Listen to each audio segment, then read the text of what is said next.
This Irving gas station in Woodstock leaked thousands of liters of diesel fuel undetected into the environment, according to government documents. Information obtained by CBC News through a right to information request shows that a crack in this steel elbow pipe that was attached to an underground diesel storage tank was discovered back on December 12th.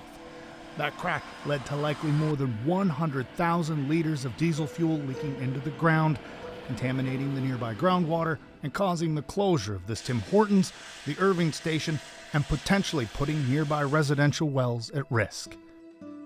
Documents show that when the leak was discovered, it was estimated that 5,000 liters of diesel was released, but as cleanup efforts began, the province realized it was much more.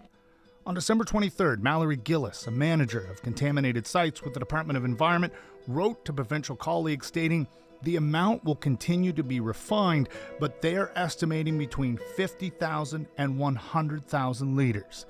She also wrote that the early liquid being recovered from those vacuum trucks was pretty much 90% product.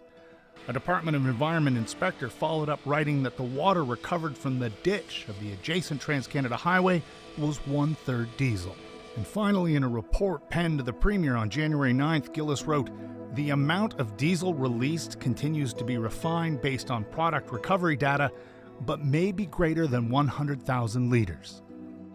The leak originated here at the Irving's underground holding tanks. Once detected, the crews found diesel had impacted both Irving's well here and Tim Hortons' well here.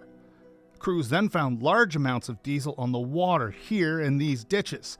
From there, they traced the sheen of fuel on the water's surface to a small tributary here, leading to a wetland which flows about 2 kilometers to the St. John River. The Irving station and restaurant has since reopened after the company constructed a makeshift structure that houses water tanks that it brings in from the Woodstock municipal water supply. However, when we visited the Tim Hortons, it was closed. The extent of the spill has some residents concerned about the well water. Ivan Tompkins' home is about 500 meters from the leak site. They've tested my water at least 3 times, and so far all the results have come back as negative, that the water is good. Are you worried? To a degree, but I guess I'm at the point where if they're looking at it, they're mitigating it, and I'm sure that they've thought forward as to what we're going to do if it does contaminate me, whether they drill me a new well or whether the town extends their infrastructure out this way for water and sewer.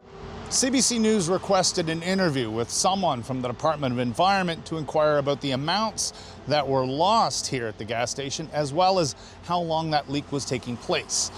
No one was made available. However, spokesperson Vicky Lutz sent an emailed statement that said in part that some product was observed in the on-site test pits and is being remediated.